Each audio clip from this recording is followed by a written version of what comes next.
been frozen out. Facing an extinction level event. We don't fight this fight right now, you're not going to have black-owned media.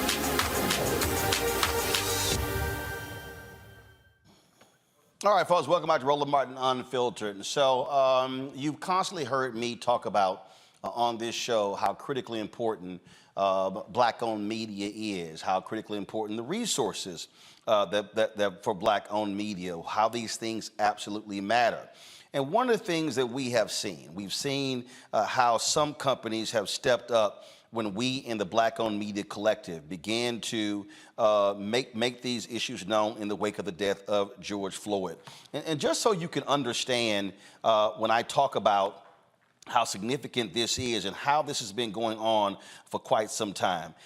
John H. Johnson and the leaders of Essence Magazine, they were talking about this stuff 30, 40 years ago. In fact, 23 years ago, when the New York Times did a story on the sale of BET, I want you to read this here. Okay, go to my iPad. It says, this is dealing with BET and Viacom. The two companies are betting they will be able to increase the advertiser revenue at Black entertainment television, which reaches 62.4 million homes. But where, in Mr. Karmazin's view, as Meryl Karmazin, who was the then CEO of Viacom, the network has had a tough time getting the ad revenue that its audience merits. Blacks represent 13% of the population, but capture just 1% of advertising spending, according to Christopher Dixon, USB Warburg's entertainment and media analyst. Now, Mr. Karmazin said the sales staff could say to advertisers, how can you justify these lower rates other than discrimination? And obviously, you don't want to discriminate. BET has been getting its prices up, but we think we can accelerate the process. Now, if you read Brett Pulley's book, BET and the $1 Billion Bet, the unauthorized biography of Bob Johnson and BET, you read that particular book, he writes in that book that BET was getting, when it was black-owned, it was getting $1,500 for a 30-second ad. When it was, and what MTV was getting was $8,000 for the same 30-second ad. That's what Mel Karmazin was talking about. And he was like, when Mel Karmazin and Sumner Redstone saw what BET was getting, they were shocked. They were trying to figure out, how is BET a similar size of a company with MTV, yet MTV was getting $8,000 and BET was getting $1,500. My frat brother Todd Brown, who worked at Ebony, it talked about how Ebony was getting $20,000 for a full-page ad, yet Esquire, a smaller magazine, was getting upwards of $200,000 for the exact same ad. And so I'm talking about even these black-owned media companies, how we may actually get some advertising, but then what then happens when we don't get any advertising? So even when we do get the advertising, we're actually getting less money than white media. So when a lot of y'all out here talk about, man, we need black media for this, and we need black media for that, we need black-owned media doing this and doing that, this is real simple. We can't do any of that because we can't hire the additional people, because we don't have the additional revenue to hire the additional people. Then what the ad agencies and the brands then do, oh, you can't reach more people. Well, guess what? I can't reach more people because I can't market myself and take out billboards and digital ads and sponsor events because I have smaller revenue. Do y'all understand how this particular game is played? And so what then happens is, same companies, though, greatly depend upon African Americans buying a lot of their products. And so when we were talking about these issues, we were talking about, again, what's being done. And I remember, because I saw some Pepsi ads, I think it was in the BET Awards. This is 2021. So what happened was I sent this tweet to one of the black board members at PepsiCo. Darren Walker is the president of the Ford Foundation. Great brother who's doing some amazing things there. And so here's the tweet. I said, hey, Darren Walker, would love to connect with you to discuss PepsiCo, because he's also on the boards of Square and Ralph Lauren, and their commitment to spending money with black-owned companies, especially black-owned media. Please drop me a DM. Never heard from Darren. I also sent Darren an email today saying I was going to be doing this segment. And again, Darren's a good brother. But here's what happened. I got an email immediately from John Banner. John Banner worked at PepsiCo. John is now over at McDonald's. We had a great conversation. John hit me up, and John wanted to facilitate a meeting. And so we did that meeting, and again, I'm going back in my emails here, and I'm checking to see. And in fact, so the email, don't show it, so the email went out on July 13th. And he said, I hope my email finds you well, safe and healthy. If I may, I wanted to follow up on your tweet below. Would you have time to connect? Sure. So we did that. And so we connected, we got on email, and then what ended up happening was we then did a meeting. And in that particular meeting, we met with a number of different people. Derek Lewis, who was the then head of multicultural for PepsiCo, Christina Tyson, who supplied diversity for PepsiCo, John Banner, the head of sports. I believe they had, the head of their foundation was on there as well, which I never understand. So let me just go ahead and say this as a side note. And I want y'all to understand something. We are a media company. I have New Vision Media. Under New Vision Media, I have Roland Martin Unfiltered. It's a separate company. Black Star Network is a separate company. This is a media company. I don't have a 501c3. But let me tell you what often happens with black-owned media. When we do these meetings, in the meeting, they'll have the foundation person or the diversity person. When they meet with Disney and Comcast, the foundation person ain't there. The DEI person not there. Do you know who's there? The chief marketing officer. Do you know who's there? The chief investment officer of the ad agency that represents them. That's who in the meeting. But what happens is black-owned media, we are treated like we're just this different animal as opposed to treating us like a media company. So, okay, so we took the meeting. So we began to have conversations, and so we had this conversation. Again, it's a great conversation. And so as I look at my emails that went through, there were some meeting requests that went through as well. In fact, I remember as I'm scrolling through, I believe we had a meeting that was in October of that year, and it was with some different folks. And I remember John said, Roland, thanks so much for following up. Hope all is well. We would very much like to connect with you and your team to discuss our efforts to support the black community and specifically black-owned media. Susan will work to gather the correct members of the PepsiCo team. Let us know who she should coordinate with. Many thanks and looking forward. So we did that. We chatted with them, did all sort of things, and then we actually had the meeting. So then we had the meetings. Okay, so then all of a sudden, those things happen. Then nothing happens. So now understand, Urban Edge Networks, Hardy Pelt, Todd Brown, they handle third-party sales for us.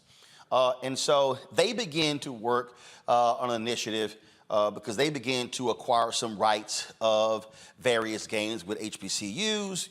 And so they began to talk to a variety of people, General Motors, P&G, PepsiCo, things along those lines. Well, they're embroiled in a lawsuit right now with the SWAT over that very issue.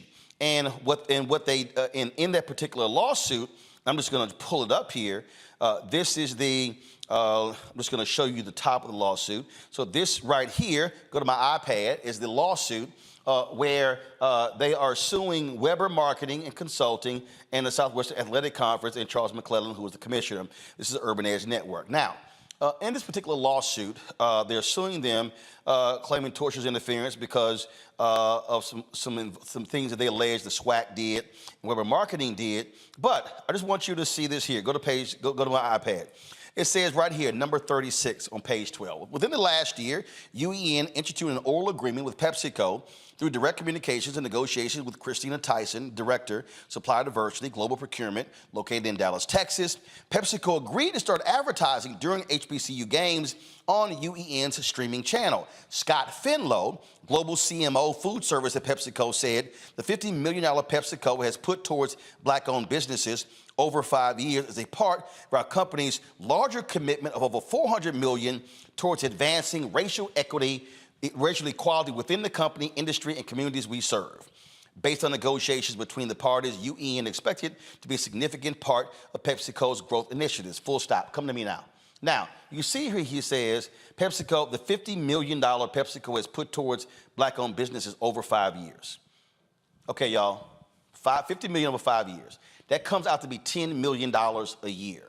Now, I'm going to show you something here that's going to blow you away. I need you to understand, because see, some of y'all who are watching right now, y'all are going, oh my God, that's amazing. That's wonderful. Go to my iPad. This right here is the close of business today of PepsiCo's stock. PepsiCo closed at $168.91 for their stock. I want you to see something right here. It's called MKT cap. See what that MKT cap, folks? That's called market cap. That means that PepsiCo as a company, its market cap is $232.52 billion. Let me say that again. It's $232.52 billion. 10% of that represents 232 million. 10% of that represents 23 million. You keep going down, the numbers get smaller and smaller. So when you talk about PepsiCo want to commit $50 million to black-owned businesses over 5 years, we ain't talking about a lot of money. Now, some of you may be saying, well, okay, Roland, you keep saying PepsiCo. Well, what's all of PepsiCo? PepsiCo is not just Pepsi. Here are the products that are under PepsiCo. Please show it. You see right here, Pepsi, Lay's, Mountain Dew, Doritos, Gatorade, Quaker. So when you go to the store, you're buying PepsiCo products. You see bubbly sparkling water, Ruffles, Cheetos, Mug Root Beer, Brisk, Nuts and Seeds. Keep going. Tostitos, Sierra Mist, Starry, Stacy's, Sobe, Propel. Keep going. Off the Eaten Path, Pastaroni, Pure Leaf, Pure Delicious Simply, Rice-A-Roni, Sun Chips. Keep going. Frito-Lay, Jack Links, The Walking Taco, Al Valle, Aquafina, Aunt Jemima, Baconettes, Bear, Boat 24, Cap'n Crunch, Chester's, Cracker Jack, Dole. Keep going. Driftwell, Evolve, Fritos, Fruit Leaf, Funyuns, Gamesa. Keep going. Grandma's, those are the Grandma's cookies there. Health Warrior, Hilo Life, Life Water, Lipton, Luza, Manzanita Soul, Maui Style, Miss Vicky's, Mother's, Munchies, Munchos, Muscle Milk, NATO Chips, Near East, Ocean Spray, Popcorners, Red Rock Deli, Rockstar, Rolled Gold, Sabritas, Sabritones, Santitas, Neon Zebra. Hope I'm pronouncing those correctly. Let's see here. Nut Harvest, Smart Food, Spitz, Soul Boost, Tazo. They have a deal with Starbucks with some of their coffees. Variety Packs, Yat Chat. Is that it? Now, if I go through that, I'm thinking about those pretzels I bought, Gatorade I bought. I love the chili cheese Frito-Lay. I'm thinking Funyuns. My family love Funyuns. I can go. I eat oatmeal, quick oats meal. So it's a ton of those products that I bought. It's a ton of those products that black people buy. So now you have to ask the question, all right, PepsiCo, are you spending fair share with African Americans? What's your spending on black-owned media? So earlier, I sent an email to several of the board members. I sent an email to some others as well, because I wanted to know that. And first of all, let me just show you here. So this here is the, I'm going to show you first leadership. So this is the leadership of PepsiCo right here. So you see their chairman and CEO. Go to my iPad. You see the other executives. You see Tina Bagalki, who is the Global Chief Diversity and Equity and Inclusion Officer. And then if I keep going here, and I keep going and keep going and keep going, and then finally I get to, so hold up, I'm gonna find what was the name here, because that was a woman who was the CMO, Jane Walkerly. She's Executive Vice President, Chief Consumer and Marketing Officer. Then I get to the brother, Stephen Williams. He's the Chief Executive Officer, PepsiCo Foods. So of their executive leadership, there's only one African American. All these positions. Okay, I got that. So then I go over here. So then I want to show you their board members, because this is also important. We talk about leadership. We talk about members of the board of directors. These things matter as well, because when we talk about leaders, and so here you go. So you got the chairman of the board. You got Segun Agbaje, is a brother who is with the CEO of Guaranteed Trust Holding Company. He is here. Then you also have Edith W. Cooper, who is the former executive vice president and global head human capital management, Goldman Sachs Group. You got other board members here. Then, of course, you have Darren Walker, who is with the president of the Ford Foundation. I see Cesar Conde.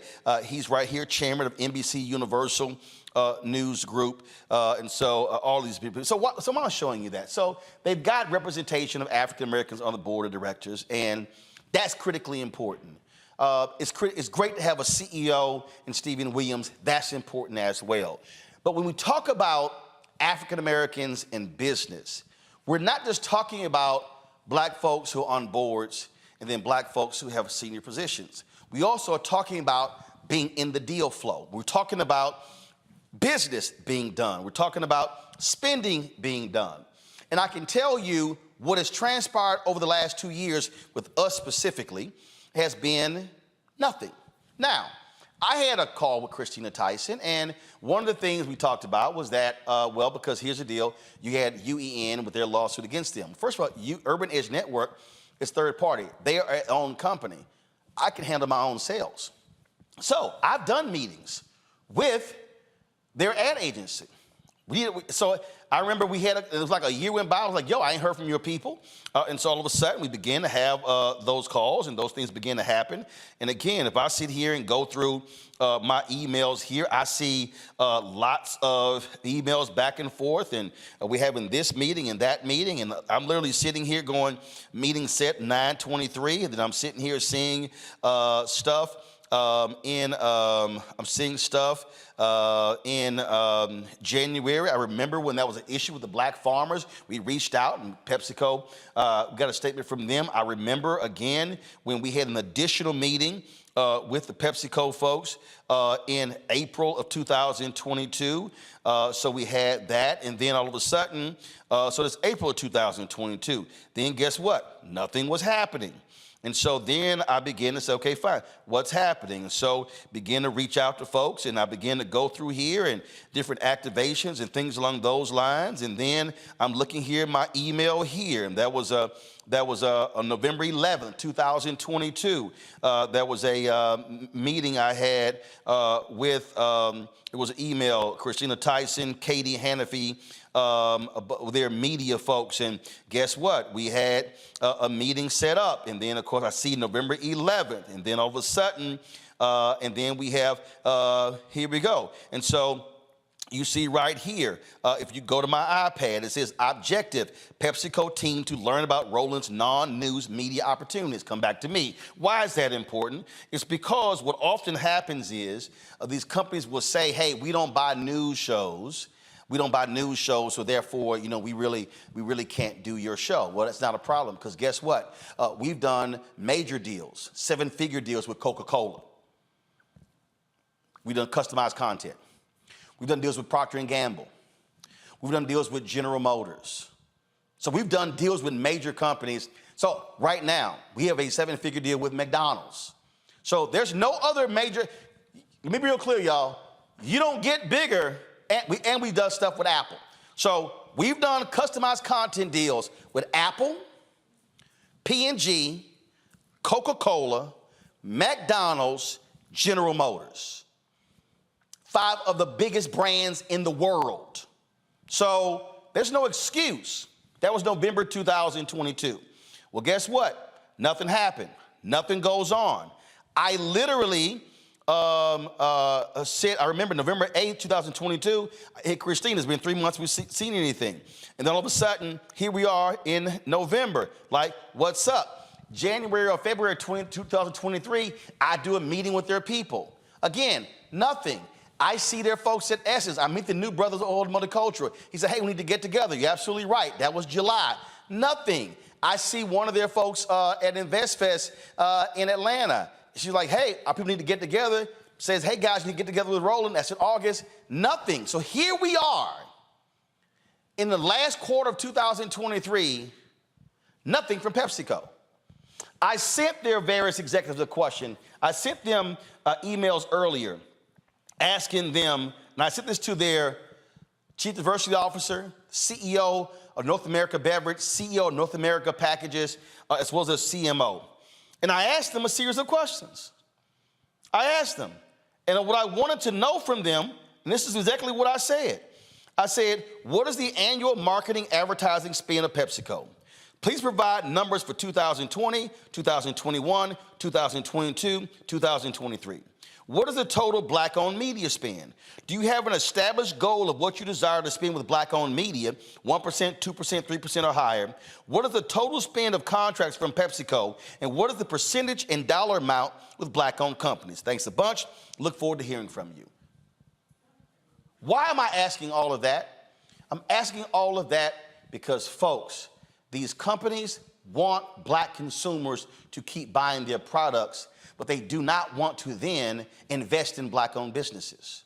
I had Mark Morial on here, and we talked about the 5-year, $10 million initiative they had with the PepsiCo Foundation to stand up black restaurants. I absolutely support that. We talked about the initiatives that PepsiCo had trying to drive $100 million in receipts to black-owned businesses over 5 years. I support that, even though they can't track it, and that's coming from one of the members of their advisory committee. But here's the reality. If PepsiCo is spending $3 billion annually on advertising and marketing, and if PepsiCo spends just 5% of their marketing advertising budget with black-owned media, that's $150 million a year. Over 5 years, that's $750 million. So if I compare that comment that was in the UEN lawsuit, if they were trying to spend $50 million over 5, and in the advertising space alone, you could spend $750 million over 5, don't you think that changes the look and the face of black-owned media? Do y'all now see how we are being starved out of business by not being able to get resources? I see ads everywhere. I see ads on mainstream media. I see PepsiCo ads on black targeted media. But what about black-owned media? I reached out to several of my friends in black-owned media. Do y'all know that Butch Graves' dad, they were PepsiCo bottler for about 20 some odd years? They haven't had any PepsiCo advertising in at least a decade. I reached out to my folks at Rolling Out. Munson Steed, nothing. I reached out to Ben Chavis, head of the NNPA, the Black Press of America, advertising, nothing. Shall I go on? I reached out to, so these are black-owned media companies, nothing. Now, PepsiCo does business with Revolt. They got a great deal with them, but this is not about one black-owned company getting advertising. I'm not just concerned about me. Oh, by the way, I dropped by the NABOB, National Association of Black-Owned Broadcasters Convention, ran into the ad folks for Urban One, Radio One, TV One, PepsiCo, nothing. So now I'm curious. If it's not Black Enterprise, if it's not Urban One, if it's not NNPA, if it's not Black Star Network, if it's not, Who else y'all spending the money with? Because we're not talking about a number of larger black-owned media companies. When we challenge these companies, when we challenge General Motors, who haven't spent a dime with us 2023, even though I made clear last year I wanted a multi-year commitment, and they not even tell us what they're going to spend in 2024, guess what happened? We found that all these companies were spending 1 or less than 1% with black-owned media. And because of our pressure, all of a sudden they start making commitments. Oh, we're going to do 2 and 4 and 6 and 8. But had we said nothing, we would still be getting 1%. So if y'all want to know why black-owned media is small, do you want to know why black people can't contribute more money to HBCUs? If you want to know why we can't buy our own tables at the NAACP, the National Urban League Convention, you want to know why we can't contribute to Congressman Jim Clyburn's campaign or other CBC members or anybody else? It's because black-owned media and black business overall are literally being frozen out of the economic pot in this country. They are feeding us a crumb and trying to convince us it's a meal.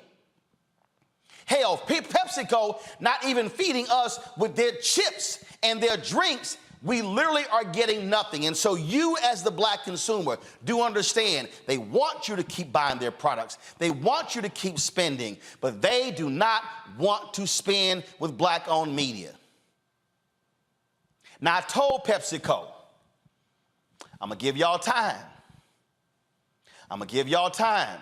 I think 2.5 years is long enough. And I said, I'm doing this show. We don't get to where we are if black folks remain quiet. Operation Breadbasket was not about that. Reverend Leon Sullivan was not about that.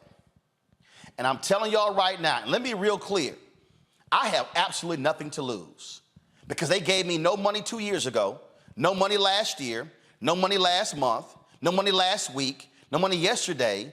And this is not about, oh, Roland, you just want to get some money. Here's the deal. I can't hire more reporters.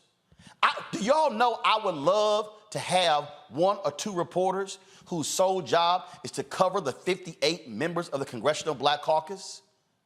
I can't afford it because then we can't get the advertising. But you know what I see? When I go to CBCF, I see all these companies spending money on parties. But are you supporting the black-owned companies who are doing the work the other 364 days a week? What I'm trying to get everybody listening to understand is that we are never going to have robust black-owned businesses as long as corporate America, these major brands, and the ad agencies are freezing us out of the $322 billion being spent annually. You are the consumer. There are at least 8 or 10. Go through them real quick. So I spend money. Roland Martin spends his own money on Lay's, on Gatorade, on Quaker Oats, on Ruffles, on Cheetos, for my nieces and my other family members. That means that I, as an individual, am literally spending more money on an annual basis than what PepsiCo is spending with me and 5 other black-owned media outlets. That literally makes no sense for a company with a $232 billion market cap. Scott Bolden, nothing changes if we stay silent. And people tell me, man, why you got to call these companies out? We did the right thing, Scott. We had the meetings. We put the presentations together. We showed capacity. We showed what we can do. We showed other clients that we've done it with. And they still literally ignore us. Those numbers are incredible because we know that Black America is one of the largest group of consumers in the country. I think it's $1 trillion or $3 trillion or no. It's 1.3 trillion. In 5 years, it's going to be 1.7 trillion. Go ahead.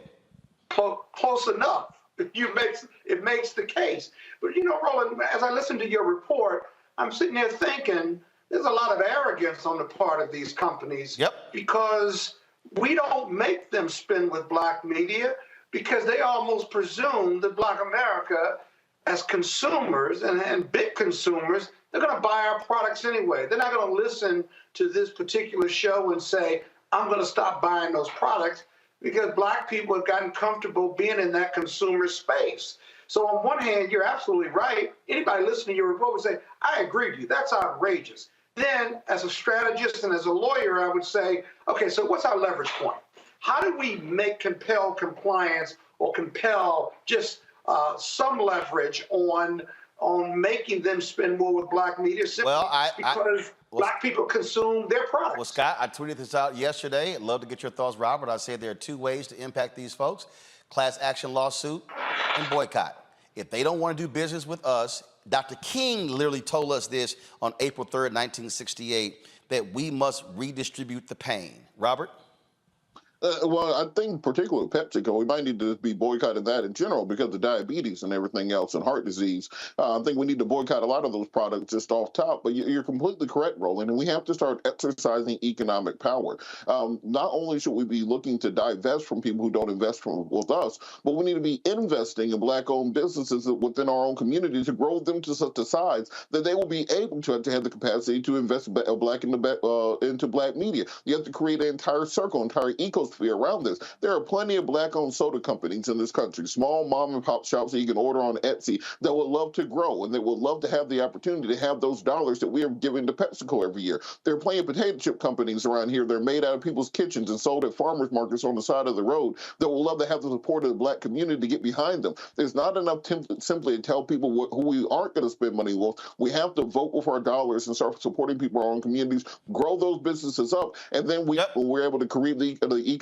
system where we can support ourselves. Go to my iPad. Rebecca, you get the final comment here. This is what Dr. King told us in his mountaintop speech, because too many of us focus on the mountaintop part, not what he said above. He said, we don't have to argue with anybody. We don't have to curse and go around acting bad with our words. We don't need any bricks and bottles. We don't need any Molotov cocktails. We just need to go around to these stores, into these massive industries in our country and say, God sent us by here to say to you that you're not treating his children right. And we've come by here to ask you to make the first item on your agenda fair treatment where God's children are concerned. Now, if you are not prepared to do that, we do have an agenda that we must follow, and our agenda calls for withdrawing economic support from you. Rebecca?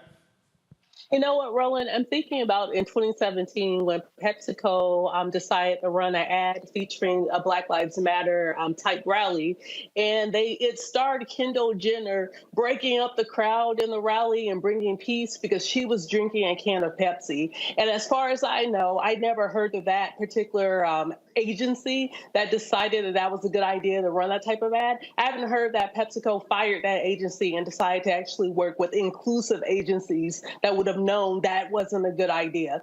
So I would say that PepsiCo has a history, and they need to prove that they care about their consumers, that they care about their Black consumers, and not just keep doing business as usual, because it simply isn't working. My last point here, I need Black board members to also be far more aggressive. Yeah. Being on the board is not just you collecting a check or getting stock options. It's you being a voice there. John H. Johnson and Earl Graves and others did not fight to increase more Black people on boards of directors for those African Americans to get paid while other Black folks do not. There's a collective call that you must be involved with, and Dr. King in that same speech talked about when we as Black people move as a collective. And so, PepsiCo, I would love to hear from you. So would Black Enterprise, so would Urban One, so would the NNPA, so would Rolling Out, so would other Black-owned media. But let me be perfectly clear. Do not think for a second that I'm going to stop just with PepsiCo. I'm going to use this platform and use this voice to call out ad agencies and companies by name who refuse to do business with us. Dr. King made it perfectly clear that's what we're supposed to do, and I can guarantee you I'm not going to stop. Joining me right now is South Carolina Congressman Jim Clyburn. Glad to have him on the show. Congressman, before we talk about the House deal, I do have to ask you what I just talked about. Look, you met your late wife, Emily, in jail. You were out there fighting a good fight for civil rights and economic inclusion. How shameful is it that here we sit, look, you're 83 years old, I'm 54, turned 55 in November. Here we sit in 2023, and we literally are still talking about trying to get more than 0.5% or 1% of these companies that do business in our community, but then don't want to do business with us, like PepsiCo. Well, I want to thank you very much for your approach to this, Roland. You are raising an issue, as you said in your presentation. It's not new. You've quoted pretty extensively from Dr. King, who raised these issues way back in the 60s. He talked about being able to sit down at a lunch counter, but being able to purchase the hamburger or whatever you're sitting down there for. That said to me way back then that our focus had to be more than the social side. The economics of this is very, very important. I want you to be able to support the Congressional Black Caucus, its foundation, its institute, its PAC, and its members. And as you said, you do that when you are able to get a good return on the investment you've made in Black Star and the investment you continue to make. And the only way that can be done is for those products that we consume, the manufacturer of those products, to be spending equitably in the African American community. Now, I use that word equitably because that's the word I want to use. I'm not talking about equality here. I'm talking about equity. And that's what we have to focus on. That's it. That's it. Equity. That's it. You're absolutely right. And that's and the thing here, Congressman, look, people need to understand, you and I talk about this on the federal level. The federal government spends $1 billion on advertising, and the same thing as well. When President Joe Biden talked about last year increasing Black contracts, you and I talked about it as well. So for everybody to understand, I'm talking about increasing Black-owned bid contracts in the government, in the private sector, all over, and it's ridiculous when we look at these small, paltry numbers, and that's why during COVID, 41% of Black-owned businesses went out of business, because out of 2.6 million Black-owned businesses, 2.5 million had just one employee. And people talk about access to capital. Here's the deal. I don't have any debt. I have no debt. I don't owe anybody. So I don't need access to capital. I need contracts. If I get contracts, I now got capital. Absolutely. And that's how money turns over. In the African American community, it's got to get there first. Yep. You can't turn it over 4, 5, 6, or even 7 times unless it gets there in the beginning. And when it doesn't get there, there's nothing to turn over. And so all of the businesses that we have in the African American community, from private to public, they rely upon these dollars getting into the pipeline to begin with. And that's where we are lacking tremendously. And we in the Congressional Black Caucus Institute are beginning to focus a little more on that. And I think you're going to see much more focus in the not too distant future. Absolutely. Because we've got to. Absolutely. And look, when I met with the Senate Democrats, I told them they need to be having a congressional hearing calling these ad agencies to the meeting. And I'm talking about Dentsu, Group M, WPP, all of them, to question them on their lack of advertising. Because I'm telling you, we're getting screwed by these agencies. But the brands, I told them, it's your money you're sending them. So y'all should be doing more as well. And so we're definitely going to continue that. When you talk about blackness and what happens in Black culture, we're about covering these things that matter to us, speaking to our issues and concerns. This is a genuine people-powered movement. There's a lot of stuff that we're not getting. You get it, and you spread the word. We wish to plead our own cause. Too long have others spoken for us. We cannot tell our own story if we can't pay for it. This is about covering us. Invest in Black-owned media. Your dollars matter. We don't have to keep asking them to cover our stuff. So please support us in what we do, folks. We want to hit 2,000 people, $50 this month, raise $100,000. We're behind 100,000, so we want to hit that. Y'all money makes this possible. Checks and money orders go to P.O. Box 57196, Washington, D.C. 20037-0196. The Cash App is $RM Unfiltered. PayPal is R Martin Unfiltered. Venmo is RM Unfiltered. Zelle is Roland at RolandSMartin.com.